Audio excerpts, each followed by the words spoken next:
So we had a fantastic evening last night where we gathered together some very early members and some of the people that have formed the club in the very early days.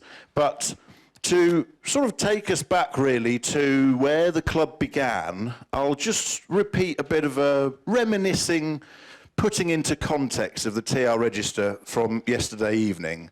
And let's take ourselves back to 1969 when side screen TRs were really cheap, could be picked up for about 125 quid, even though they were capable of over 100 miles per hour. The Standard Triumph factory that had originally launched TRs to success some 15 years earlier had long since withdrawn support for TR2 to 3A models and had itself been swallowed up into the British Leyland conglomerate.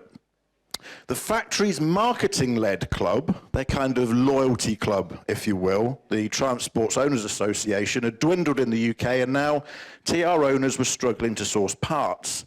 There was no classic car scene to speak of either, and certainly not in the form that we all enjoy today.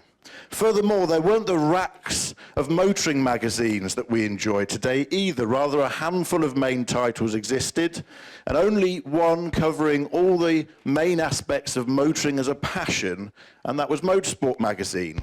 And we pay tribute to Bill Boddy, MBE, who was the editor of Motorsport magazine in 1969, who was actually an active motoring writer up until his death in 2011 at the age of 98, and he's considered by many as one of the longest-serving motoring journalists in history.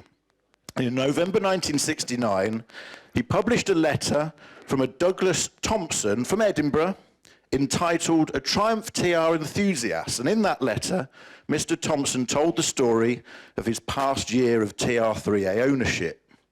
During that time, he'd covered 12,000 miles, took part in motorsport most weekends from rallies, sprints and tests, and had to undertake very little maintenance on his car. However, he went on to say in that very first letter, "The trouble is that I seem to be the only person who has any faith in the car. Whenever I enter the car for an event, without fail, at least one uncomplimentary remark will be passed, usually in the form of, 'That's a real handful you've got there,' or 'You're a brave man entertaining that thing.' Why is this then?" he asked in his letter. He also went on to ask, "I feel it's a reasonably cheap way of getting to 100 miles per hour performance and a great deal of fun, so I admit to being rather mystified as to the reason why the TR is so unloved amongst spectators and fellow competitors alike." Amazing to think of that now. "Perhaps someone can provide an explanation," he said. Well, the letter started something, and soon replies were flooding into Motorsport magazine. 3 letters followed in the December issue, one from David Adams, who claimed the side-screen TRs were the last of the true sports cars, because, according to him, only skilled people at driving could stop them from crashing. He said, compared, and I have to put an accent for this guy, I kind of feel like he might have an accent, but compared with, say, the MGB, which is the most forgiving car I have ever driven, the TR is lethal in the wrong hands. A dubious accolade, I think. But it was also one that included a claim that his TR3A blew off E-types at will and was, and I quote him, "the best mechanical sporting machine ever," which we can agree with. You can see, by the way, once the tables are being finished set up over there, the early editions of Motorsport magazine, thanks to Frank Richardson who brought those down. You can see and read all these letters in there, in the actual issues. Fate was perhaps sealed with the letter from Darrell U. Pritchard of Sunbury-on-Thames in those days, much later, of course, of race durations, and to serve as president of the TR Register. And Darrell wrote in to congratulate the publication on covering the story and to extol the virtues of the model, ending with this sentence: "Personally, I find the TR an exciting car with much character. A TR Register, perhaps?" But it was the letter from a Terence J. Simpson that really got the ball rolling. His letter began, "Like Mr. D. Thompson, I too am at a loss to see why there is not a lot more enthusiastic following for the Triumph TR. My interest in these cars started in 1964 when I purchased a 55 TR2 for just £210.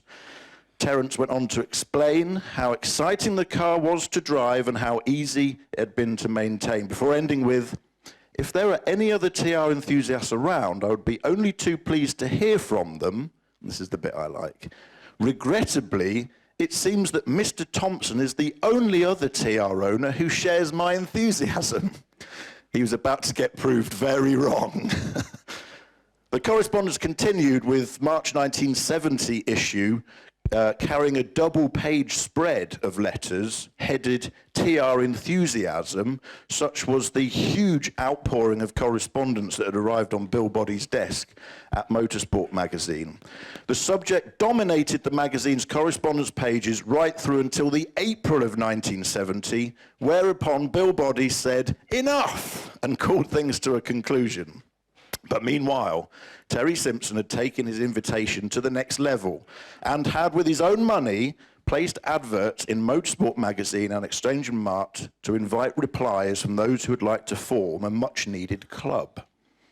On the 19th of December in 1969, he wrote a letter out to all those who had contacted him in reply, all 54 of them, inviting them to an inaugural meeting. Luckily, both he and his wife Valerie, both of whom are here with us this morning, would go on to run the club, and we'll hear their story and their memories in just a short while. But to start us off from understanding where the Car Club TR register began to understanding where Triumph was, Graham, in 1969, let's put it in context of what the factory was up to at the time and what was happening at British Leyland.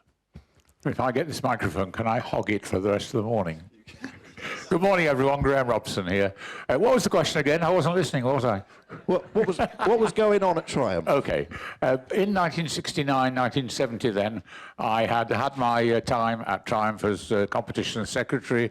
I'd had my several years with Autocar magazine. I was still living in Coventry, working for Chrysler UK, don't laugh, working for Chrysler UK, running a product proving program for them. But one knew one could hear what was going on in the city, because Coventry is not like it today, but Coventry used to be the centre of the British motor industry. Wherever you went, whichever pub you went to have a drink in at night, you knew what was going on. All you had to do was to listen and to chat to people. 1970-ish, there's no quite, don't laugh again for a while. There's quite a bit of what I have to say that you'll laugh in scorn at. But in 1970, British Leyland was still well thought of. You didn't laugh, Wayne. British Leyland was still well thought of. Triumph was part of British Leyland, importantly enough, and people like my dear friend Steve Redway will know this, and he's nodding. Lord Stokes thought Triumph was the best thing ever invented. And not only that, Lord Stokes was determined, sorry to say this into midair, to kill off MG in due course. Lord Stokes, as I said last night, I don't think he was incompetent. I just think he was unlucky in what he set out to do, and the trade unions didn't help him. But basically, Standard Triumph, forget the Standard, they weren't making cars anymore, but Triumph was a big deal indeed in Coventry at the time. The cars that were in production, including the TR5, fairly newly launched, the cars that were selling in big numbers were still the Triumph Herald. The 1,300 front-wheel drive cars were selling. Of course, the two prestige cars were the 2000 2.5 saloons and the Stag. These were big deals in Coventry. And Donald Stokes has made it clear, well, he did make it clear in retirement, that he had a long-term strategy which was to turn Triumph into, if you like, the BMW of Coventry. He wanted the Triumphs that he had in mind to be upmarket, to be faster, to be better equipped, and to be the same thing as BMW was becoming in Germany. So that's where Triumph was. It was definitely on the up. Leyland had rescued Standard Triumph from bankruptcy in 1960-61, and almost from that moment on, the whole atmosphere at the factory on the west side of Coventry had got bigger and better and better. And if you look at the various statistics that have been published, answered by Robson and Langworth's book, it's all there, you'll see that the figures have kept on going up through the 1960s. So Wayne, there we were in 1970 with Triumph on the up, with all sorts of things brewing, with the money apparently available to make it happen. And then this is where you start again. And of course, TR6 was the current car of 1969, 1970. It'd been out for about a year then. As I mentioned before, though, there was no real club for TR enthusiasts to go to. There had been the TSOA, which I must say, although dwindled in the UK, still exists in foreign territories today. But that really was a loyalty-led, kind of marketing-led club, wasn't it, for side screen owners back in the day? And they'd long since forgotten about all that. And it was not really what I call, and I look at these lovely people, smile, thank you. I look at these lovely people smiling. It wasn't that sort of a club. It was a sort of small gentleman's organisation, the TSOA. It had really, as you say, dwindled. It was in the far corners of a marketing department. Almost everyone had forgotten about it. And we mustn't forget to mention, of course, Club Triumph, who are existing in North London already, who had kind of grown as an offshoot out of that original factory club, but were very much a sort of local, regional thing. So that was it. We didn't have a TR register. Absolutely. So there it begins, and it began here 50 years ago at Hopcrofts Holt. How did you come to learn about the TR register, Graham? From your days at Triumph, all that time ago, how did the TR register come onto your radar? Well, I'm sorry to have to admit it, and I'm looking for the exit as I say this. It didn't really come onto my radar for some time, because as I think you're going to rehearse with The Simpsons later on, it was a very small kitchen table operation for some time. And therefore, it didn't get into the sort of the great and the good in Coventry for some time. We sort of heard there was a sort of little club called the TR Register, so what? But again, you're going to investigate this later.